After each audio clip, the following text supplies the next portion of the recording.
Okay, so Unit 3 review.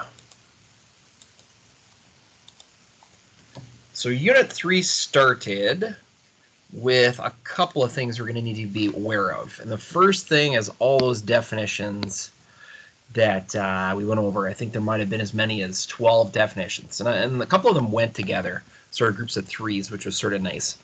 And being that this is the liquid unit, maybe we should just talk about the first couple of basic ones.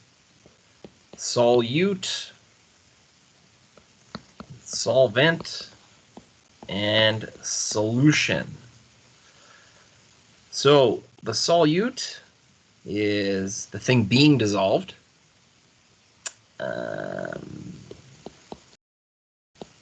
Being, that says, dissolved. The solvent is doing the dissolving.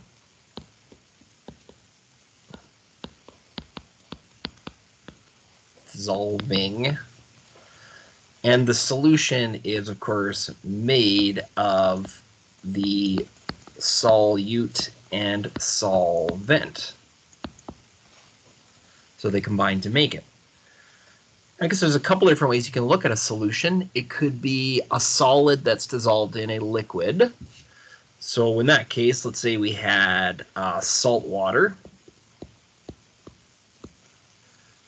And you would identify the salt as the solute, and you'd identify the water as the solvent. So the water is dissolving the salt. So that's one way you could look at a solid being dissolved in a liquid. You can actually have the other combinations of stuff as well too, like putting two liquids together, for example. So you could have, say, I don't know, water and Coke, and you had a whole bunch of water, and you were just diluting the Coke or something like that. Then you could also identify one of those as the solute and one as the solvent. So the solvent is the one that you have more of in that case. So speaking of liquids, we had fancy words for things that were, or when the liquids mixed with each other. We had miscible and immiscible. And so when liquids are miscible, we say miscible, two liquids that mix. And again, we don't like to use the word mix, although I can't really say the definition without saying mix at first. In the future, we would just say two liquids that are miscible with each other. So immiscible, the two liquids do not mix.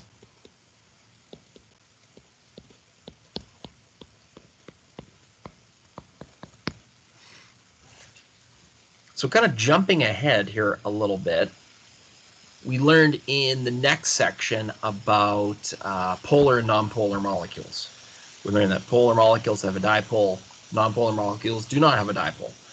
And one of the things that had we been in the classroom or we're in the classroom we investigate is simply putting two liquids together and seeing if they're miscible or immiscible.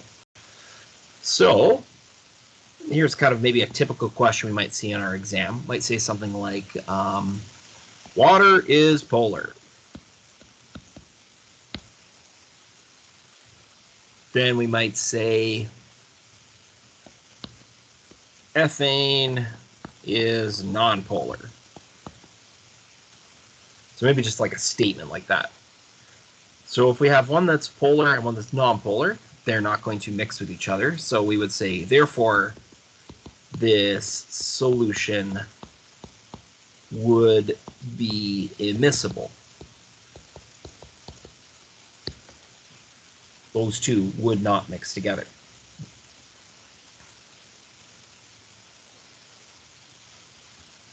So that's kind of maybe one way I might phrase a question. Another way might be to say something like, I'll jump to the next slide here.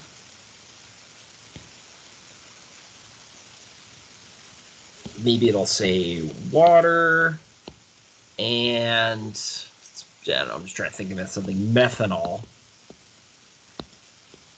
are miscible.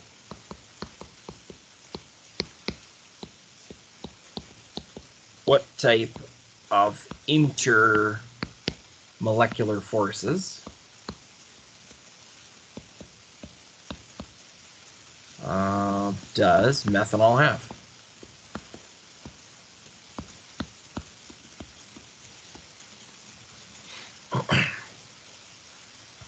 I'm sorry about my sloppy writing. So we just sort of got to look for the keywords here. We're seeing the word miscible, and we've seen water, and it's just, I'm kind of expecting you to know that water is a polar molecule. So if you learn one thing from that unit, it's that water is polar. So if this is polar and these two are miscible, then methanol has to be polar as well. Therefore, methanol is a polar molecule.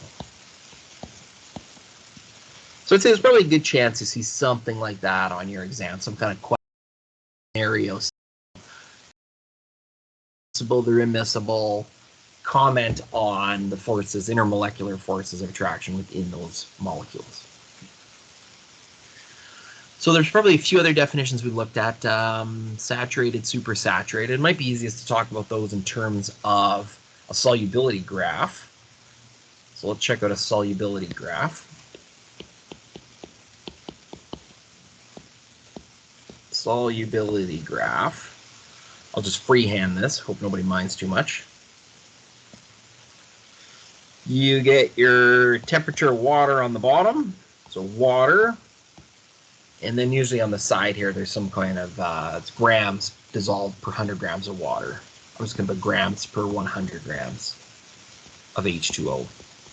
I did not do a nice job of that. The point is that then we have some sort of solubility curve that might look like that. There's a couple of different ways to look at a question like this. I might give you some information where, I give you the temperature of the solution and how many grams are dissolved, and you end up somewhere here. So there's probably a couple of different types. The first type of question I might ask is like, what would this solution look like if it were, say, table salt and water? And so looking at this one, you'd say, well, we don't exactly have enough solute dissolved. What we have here is an unsaturated solution. I have to think about the word. So anytime you have a dot or a point below the line here, right? So anytime you're below this line, you've got an unsaturated solution. So if I asked what it looked like, it would look like, well, it would look like water. You just don't have enough solute that's dissolved in it. So when we're under the line, we're unsaturated. When we're above the line, we're supersaturated. For colors here. So let's say we had a point up here. That means you've got too much dissolved.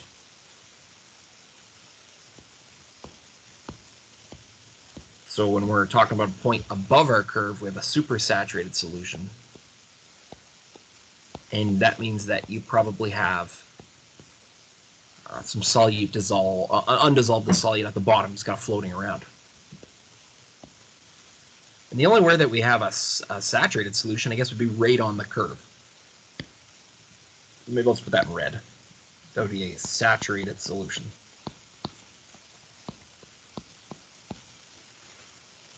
So a lot of these questions, I might give you a temperature and I might relate it to that line. I might say something like, at such and such a temperature, how much solute can you dissolve? And so it's like, okay, you go along the line. Temp I said, you go up, and then you go over, and then that becomes your answer, whatever number reads off there. So that's one type of question.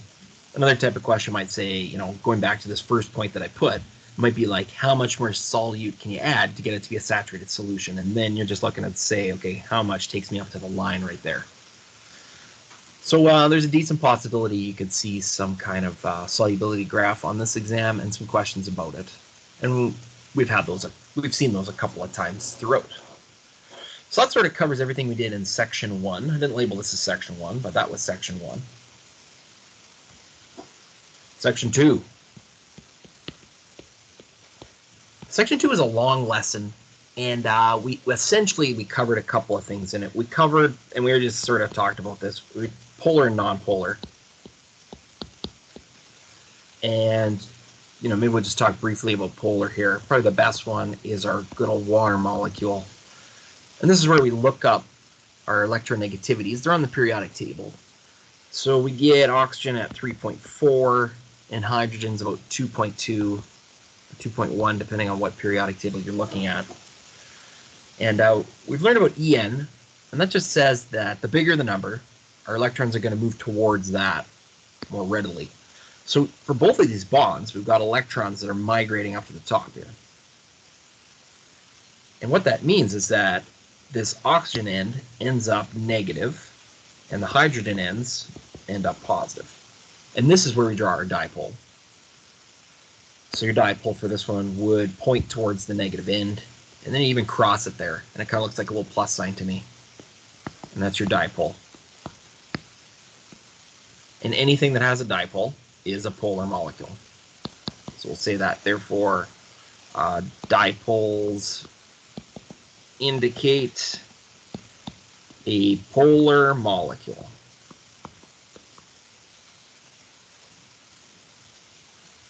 And so these polar molecules end up having attractive forces for each other. And water is a good example. We talked about something called hydrogen bonding, and maybe I'll even talk about that on the next slide here. Hydrogen bonding doesn't happen with all molecules, but it does happen with, well, when you got oxygen and hydrogen involved. So hydrogen bonding, it's an attractive force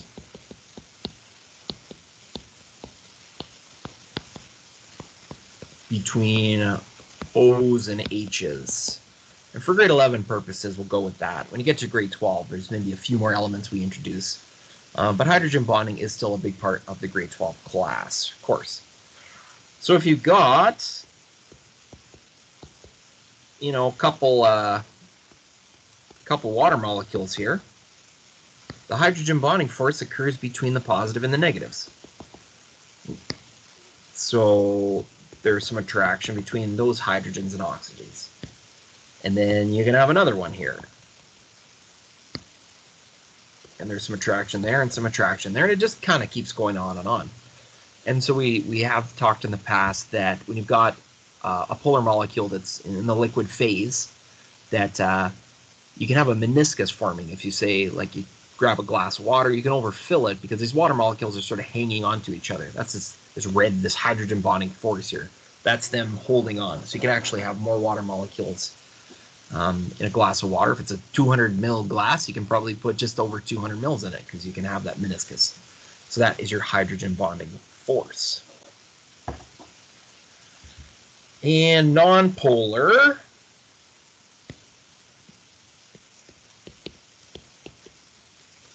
these ones have lots of symmetry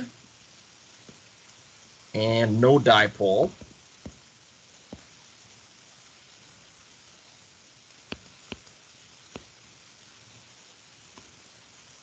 So two-dimensionally, it's a little difficult to draw these, but you got to sort of think of these in 3 dimensions.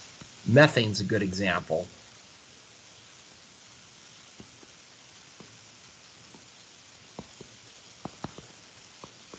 So that's supposed to be in 3 dimensions. And when you look at that, you can't discern where the electrons are migrating to because they all sort of cancel out in every direction. So there's no dipole, so there's no attractive forces. So they wouldn't, if you had a liquid, you couldn't overfill a glass with it because they're not really hanging on to each other. So there's sort of no attractive forces. So when we start to talk about a question like I give a list of molecules and I say which one will have the highest boiling point, you're looking for that one that's polar and has hydrogen bonding. It's a strong force. And something that's nonpolar, they have very weak forces of attraction. They're mostly gases. I mean, the air we're breathing right now are nonpolar molecules, like they're already gas, so they're very boiled. So yeah. So that's probably, I think, all I got to say about polar and nonpolar. One other sort of key point from section 2 would have been dissociation.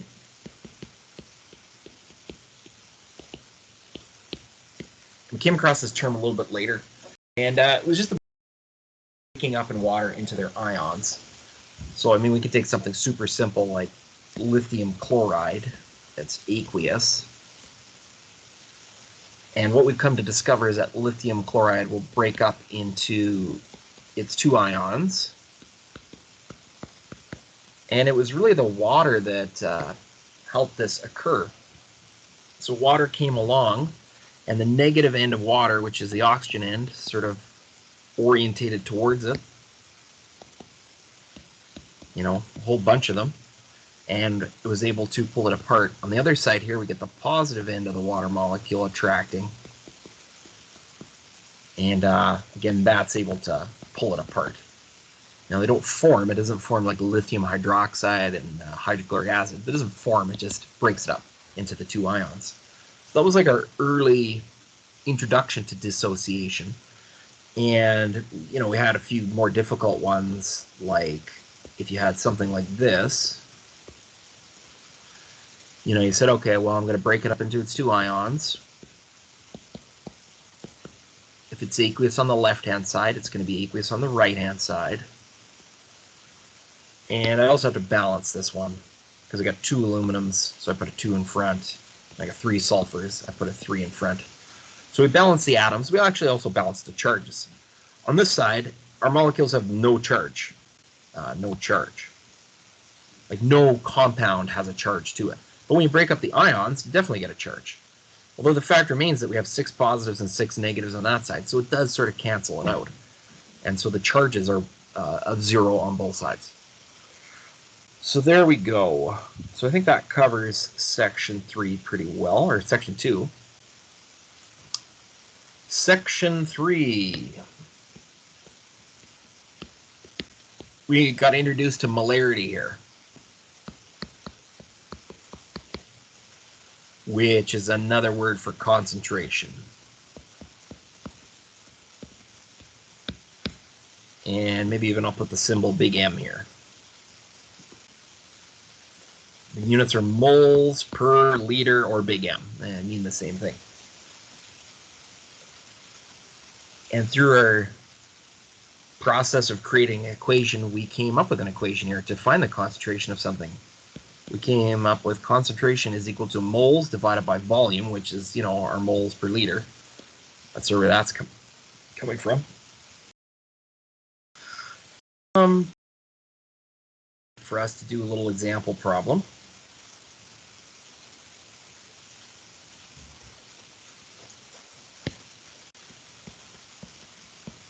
So let's determine the concentration or molarity of a solution of NaOH that contains, I don't know, 10 grams in 400 milliliters.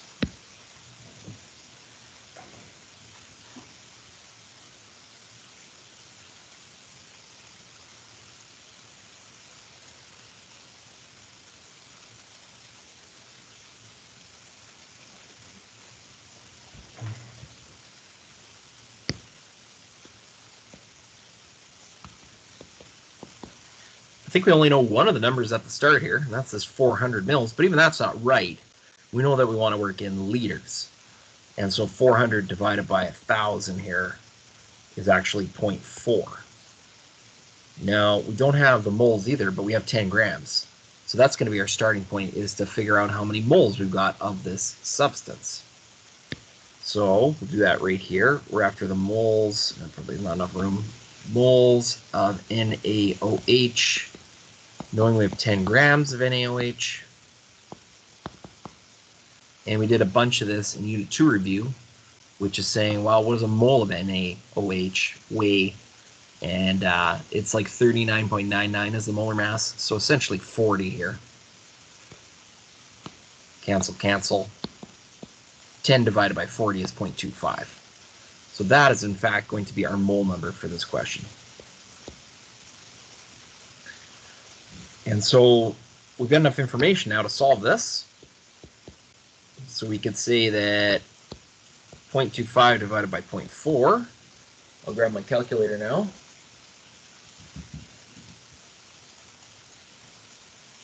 Let's see, 0.25 divided by 0.4, I get 0.625. And that is concentration, so I could put moles per liter or big M.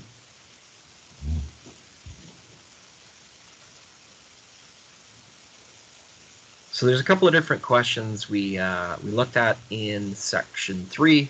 You know, maybe just using this concentration formula. We also looked at maybe doing a volume or maybe finding the grams of something. There's a few different questions you want to look up how to do. And we do actually sort of come across some of those a little bit later in this section. So that is section 3. It was mainly just that molarity formula, concentration. Section 4. Section 4 was dilutions.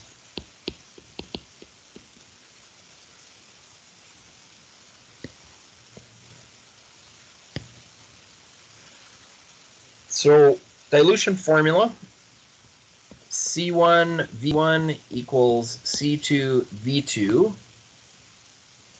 And a dilution is all about just adding water. So maybe a typical question would be, you have 10 mils of 18 molar HCl. What is the new concentration when the solution is diluted to, I don't know, let's just say 1,000 mils. And of course, the key word here is dilute. So we only have one substance. We're just adding a bunch of water to it. So this is why our moles are going to be constant. However many moles we had before the dilution is the same as afterwards. So I hint at with these that really you just need to find pieces of info that go together. So we've got 10 mils, which is a volume, and we've got 18 molar, which is a concentration. So we'll make those a C1 and a V1. And then reading on here, it says we have a new concentration, so that's going to be C2. And then we have a V2 there of 1,000 mils. And when it comes to our volumes here, you can kind of cheat a little bit. As long as your volumes have the same unit, which in the question I did, I put them both as milliliters, you can proceed. If you're more comfortable changing into liters, it's an extra step. And it's just going to end up working out the same in the end here. So C1V1, our first concentration was 18 and 10. C2V2, we're trying to find, and that's 1,000. You can rearrange the formula. Maybe we'll do that here. We're going to divide both sides by C2. No, we want C2 all by itself, so we'll divide both sides by V2.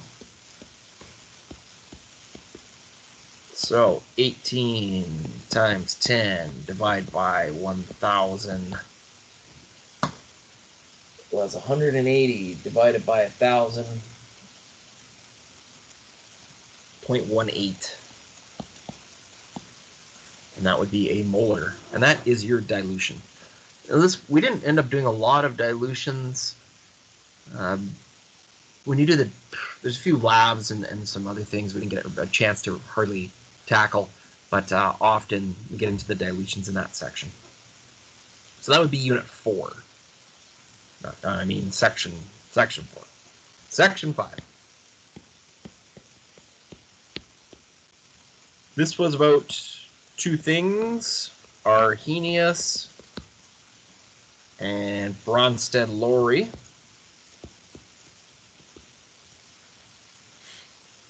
And it was about acids and bases, you know. So Arrhenius said an acid breaks up in water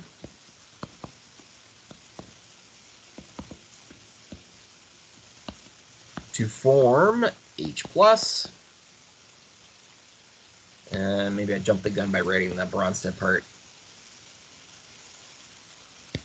Because he also said a base dissolves to form OH-. So that's kind of our starting point here in the introduction to the acids and bases. You need to know things like, the acid is synonymous with H+, and the base is synonymous with the OH. Those sort of go together. Although, as we got to Arrhenius, we discovered that H+ was, well, there's maybe a little more accurate way to do that. And that's where we transition to, which would be our Bronsted-Lowry, BL, Bronsted-Lowry. And they said acids donate hydrogens, donate H+, and bases accept H+. So there's no mention here of our OH. And we had a couple other things that fell out of this. We had some conjugate acid pairs, different couple things like that. So, we can tackle a few examples here. Nitric acid's a good one, HNO3. So I said it was nitric acid. So like right then and there, it's an acid. A for acid. And the feature of the Bronsted-Lowry is we add water to it. Water's a part of this. We learned in the next section about the arrows, but I'll tell you this is a straight arrow right here. What we came to discover was that this acid would donate that hydrogen over to that molecule. So we'd be left with NO3 minus 1.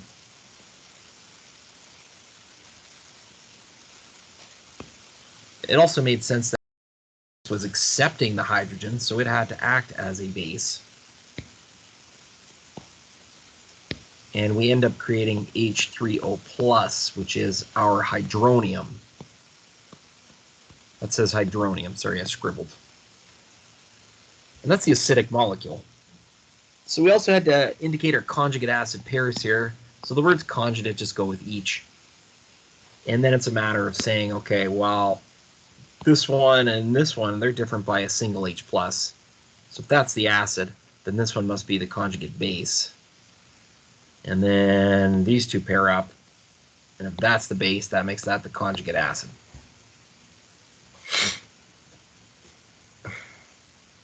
So that was a bit of a look at the Bronsted-Lowry. We can continue this too when we get to the section 6. So section 6 was mostly about section 6. This was about strong and weak acids. Nothing to do with pH, just had to do with the degree of ionization.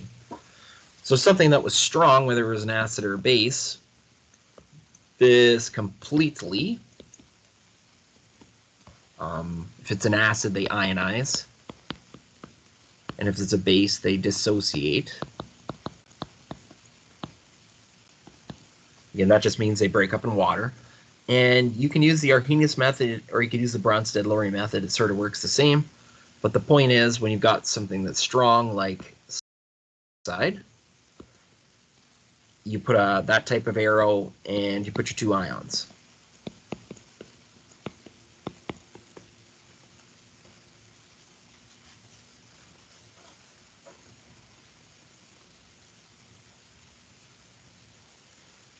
When we've got something that's weak, they're going to partially ionize and dissociate.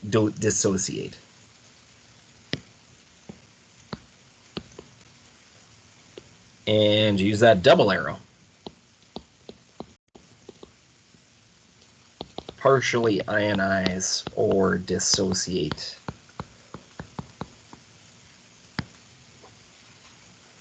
And sort of, I think the classic one here was NH3. We'll call that an aqueous.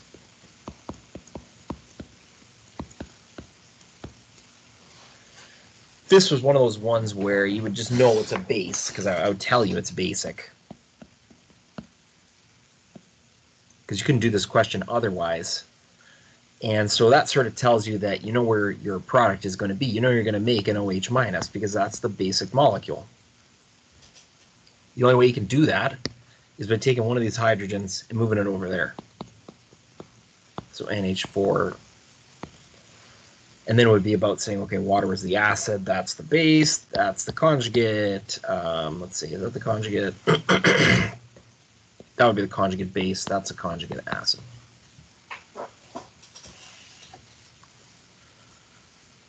And I think that is all we did in section 6.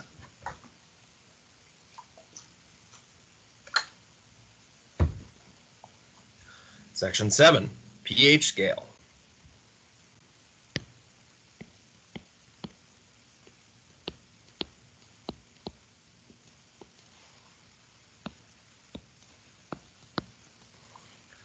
So a couple of key numbers here for this. So our pH scale has our most concentrated acids down here.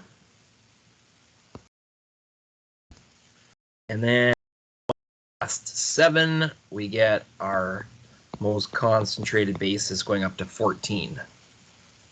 And 7 is where we hit neutral.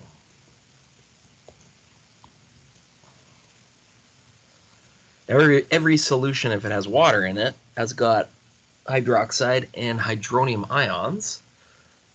When we've got something that's acidic, we just happen to have more of the hydronium ones. When we've got a base solution, that just means we have more of the basic molecule. And when we're at neutral, it just means they are equal to each other.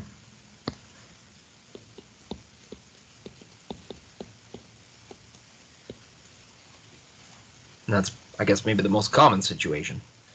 And don't forget, not every solution is acidic or basic. Some things are salts, just with an ionic compound like salt water. That wouldn't be acidic or basic. It would be neither.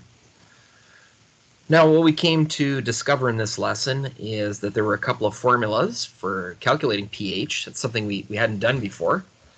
And I guess there's really 2 formulas. A formula that takes us from a molarity and gives us a pH.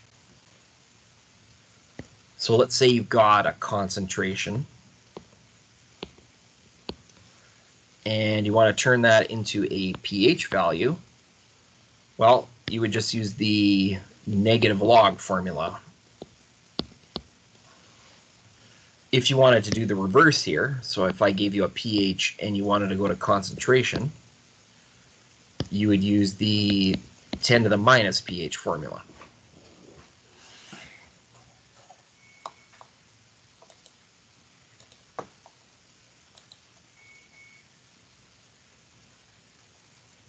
So Haley had a question saying, how can you tell if they're partial or complete? That would just be in the wording that I would use. So I might say that something partially ionizes. So when I say partially, you know it's a double arrow. And when I say ionize, you know it's an acid. So I might also say, you know, something completely dissociates. So when you see the word complete, you know it's strong. And dissociate tells you it's a base.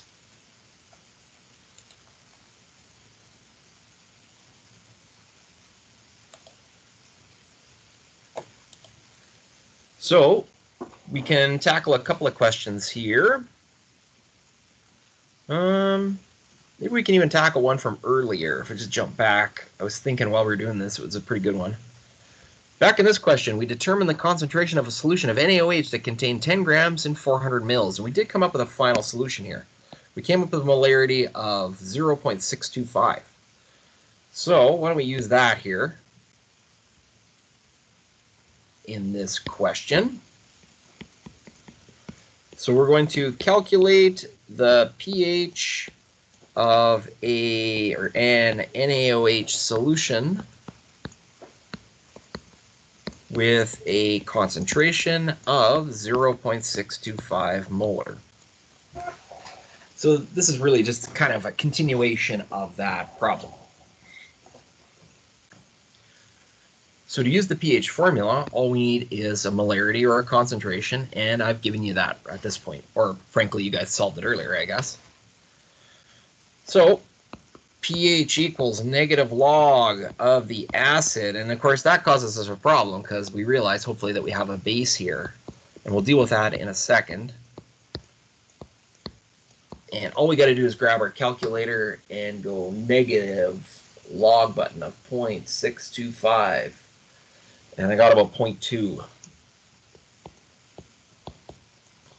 And then it's a matter of saying, does that answer make sense? We've got an answer that's very close to 0, but it's a base, so that answer doesn't really make sense. In essence, we've discovered the POH, which is sort of the cousin, I guess, to the pH scale. But as long as we understand that, okay, these don't match up, we're going to have to do an extra step here. We're going to have to say our pH is 14 minus whatever answer we just got, which is 0.2, 13.8. I think 13.8 makes a lot more sense because it's in the basic range.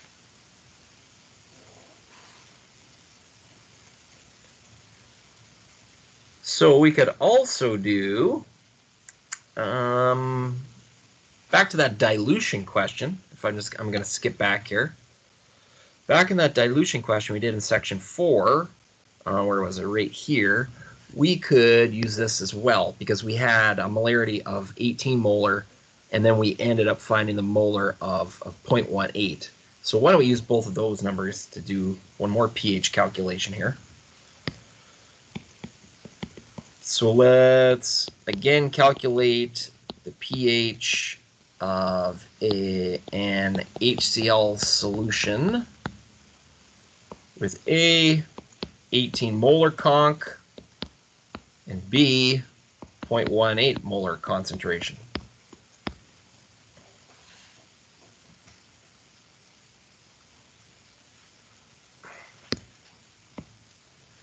So, negative log of 18. What happens when we do that?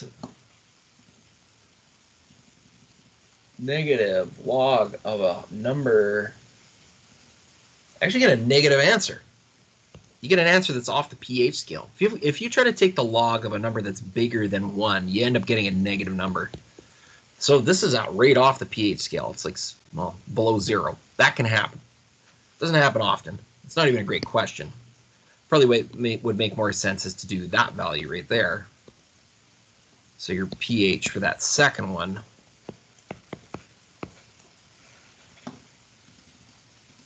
negative log of 0.18, and I got a 5. And again, we want to rationalize this answer. We've got an answer that's close to 1, and it's an acid. And so I think that checks out. There's no adjusting that one because that one appears to be in the correct range. So the other formula here that we didn't tackle would have been kind of reversing this here. We'll just do a quick one. Let's calculate the concentration of an acid with a pH of 4.5.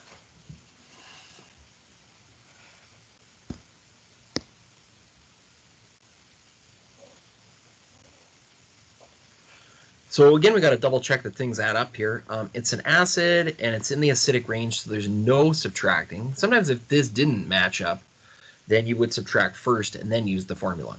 Not like we did previous, where we use the formula and then we subtract it. Sometimes kids screw the order up of that. When you know the, when you're trying to find the concentration, so your concentration of your acid is just 10 to the minus whatever number I gave, which is 4.5. Now you got to be careful the buttons here in your calculator. You're using the x to the y, so technically it's like a, well, it's supposed to be a y. It's like the power button, and then make sure you put in that negative 4.5. Anyway, I got a really small answer for this. 3.16 times 10 to the, let's see, 1, 2, 3, 4, 5, minus 5. Now we're finding a concentration, so technically this is molarity. This is moles per liter. So that covered section 7. Section 8.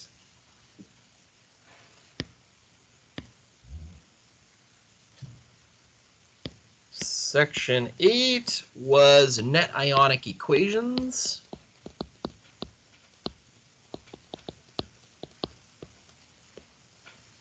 And so this is all about taking a balanced equation. Let's see here. Let's get lead to nitrate reacting with potassium iodide. Now I may give you the result, or I may make you do this one. This is a double displacement one. So you're getting KNO3, all nitrates are aqueous, and you're getting lead to iodide that come together, and that one is your solid. And then a little bit of balancing for this one. I think a 2 and a 2 should do it.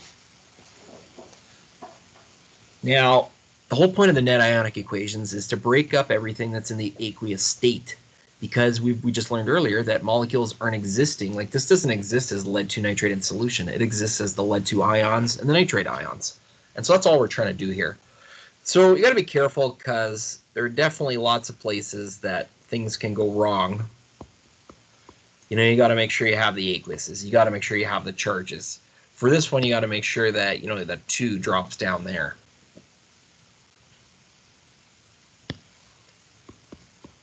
You got to carry the 2 for each of these ones along.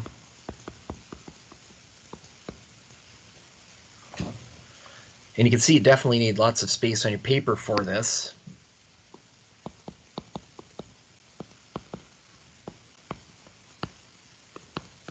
And the only saving grace is that, but kind of the whole point of this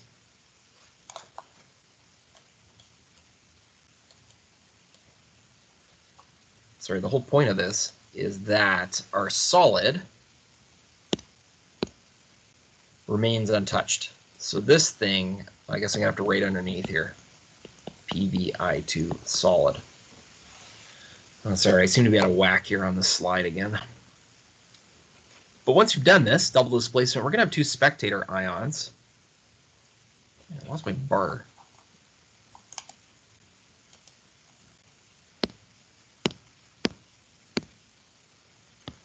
So spectator ions, again, the spectator ions shouldn't be the things that make up your precipitate. So it's definitely not lead, but it is the nitrates and it is the potassiums. And so our net ionic equation is literally us just rewriting the stuff that isn't crossed out. So Pb plus 2 aqueous and 2I minus aqueous give us PbI2S. And then the 2 things we canceled, those are the spectator ions. Sorry if I'm off the slide here. This slide seems to be a little messed up. So the spec ions are the are the 2 NO3s and the 2K pluses. So if it's double displacement, you should have 2 spectator ions, and if it's single displacement, you'll have 1 spectator ion. And so this was nice because it tied some things together that we learned earlier back in section 3.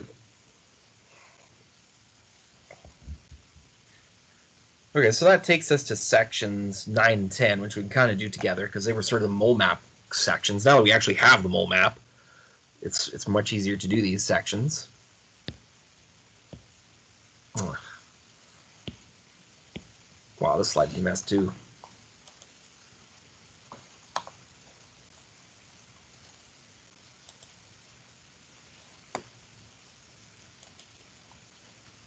All right, maybe I saved it.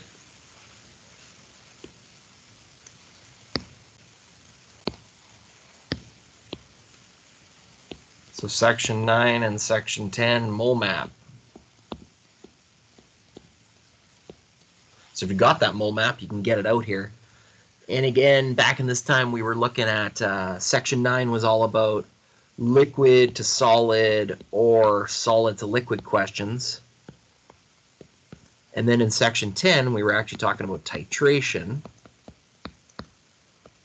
which was liquid to liquid. So in both of these types of questions, it's all about, you know, step 1 is find the moles. Step 2 is a mole ratio. And step 3 is solve the problem.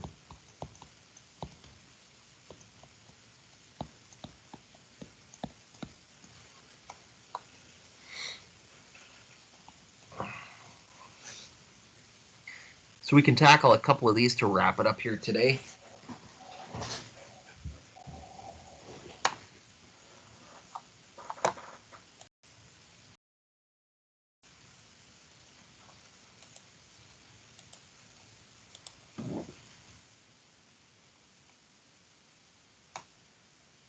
So really, we just need a balanced equation to get us going.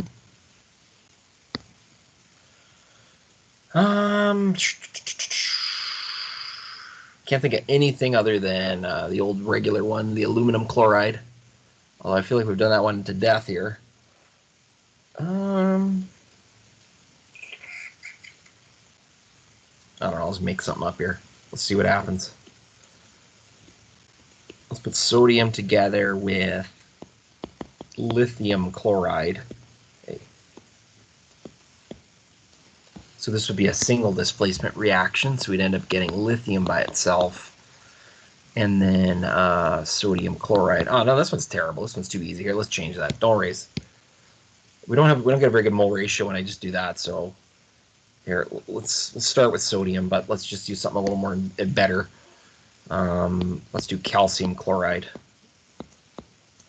So we get calcium all by itself, and then sodium chloride.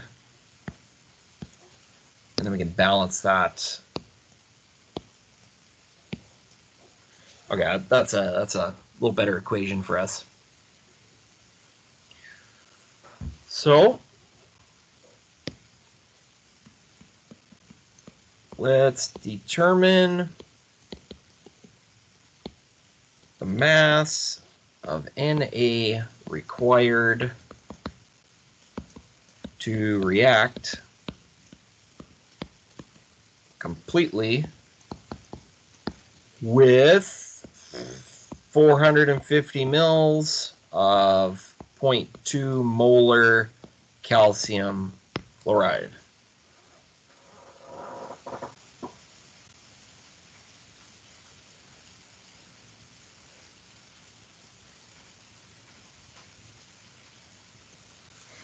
So not a bad idea to identify where we can find the moles.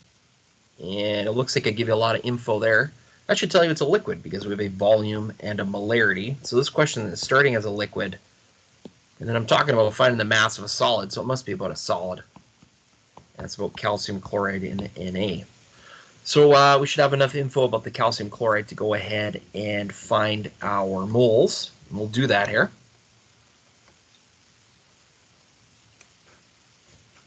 So we'll call this step 1. We'll get the moles of calcium chloride. Now our formula, if you look on the mole map, is N equals C times V.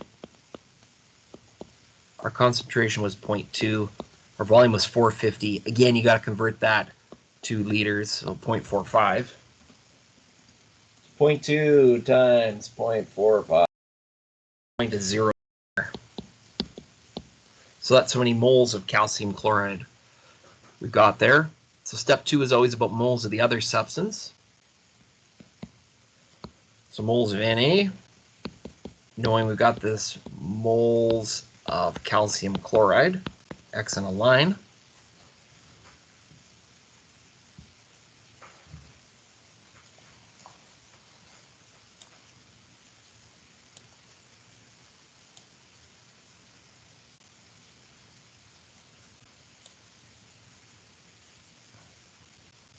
I know I did a balanced equation somewhere, but I seem to have lost that slide.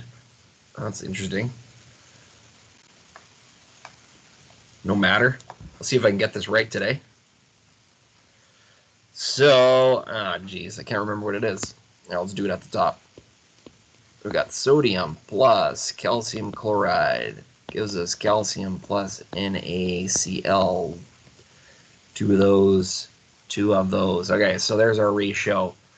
We're going to have 2 moles of Na on the top and 1 mole of CaCl2 on the bottom there. Cancel, cancel. So we'll just double our number. 0.09 times 2 gives us 0.18. So that's the moles of Na. And then in our last step here, it's all about finishing off and turning this into the grams. Step 3, we're after the grams of Na.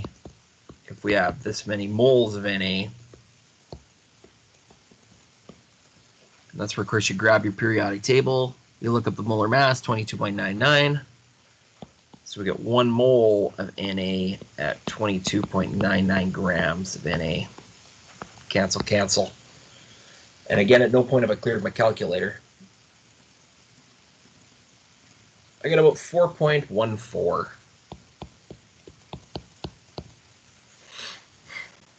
So that is kind of your typical liquid to solid question. So we'll wrap this up with a titration question. So this is something from number 10, section 10.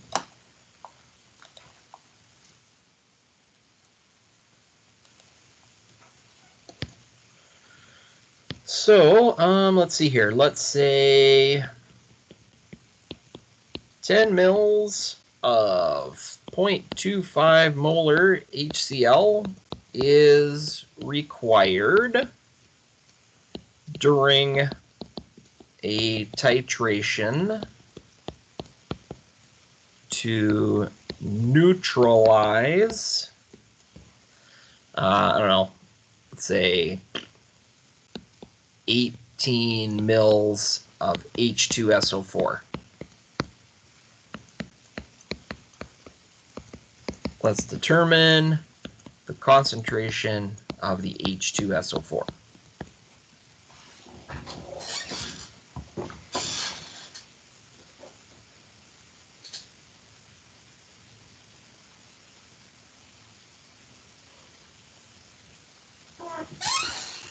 Now, it's easy to get tricked here, because when you start looking at info, you're like, okay, we got a volume and a concentration, and we got another volume, another concentration, and we start wanting to say that this is C1, V1, C2. It's dilution formula. Well, it's not. It's not dilution because we got 2 different substances, and we are not diluting here. We're titrating.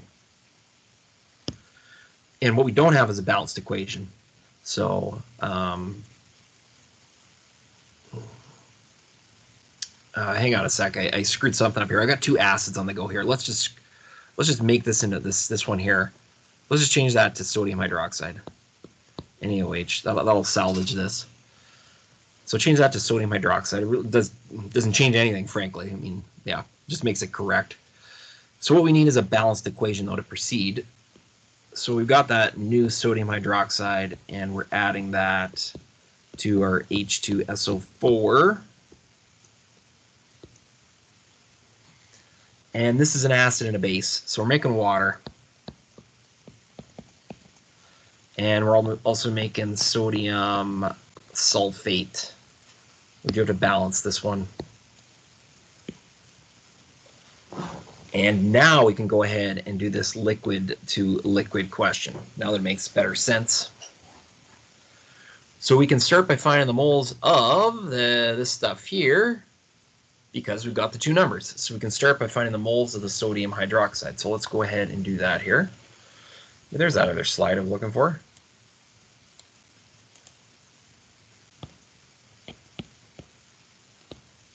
So moles of NaOH, again, N equals C times V. I gave the concentration of this to be 0.25, and I gave the volume to be 10 mils, which we need to convert. We can't use milliliters. We'll need to convert that to liters. So that would be 0.01. 100 would be 0.1, so 10 would be 0.01. So let's calculate that. 0.25 times 0.01 equals 0.0025. So that's moles of NaOH. So step 1 is about the first substance. Step 2, we'll get the moles of the sulfuric acid. Moles of H2SO4 equaling 0.025 moles of NaOH. This is mole ratio time. So looking back at our balanced equation, it looks like we had 2 moles of NaOH, so we can put that on the bottom.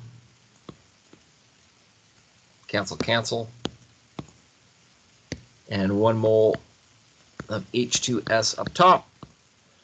So our calculator, let's just go divide by 2. 0.0125. So that's how many moles of H2SO4 we got. And this question is asking us to finally determine the concentration. Well, we just found the moles right here. And I gave a volume in the question of 18 mils, so 0.018. Again, we haven't cleared that calculator off, thankfully, because we get 0.069. It's basically 0.07. And that is a concentration, and that is big M. And that is a tight 1 hour review of everything we did in Unit 3.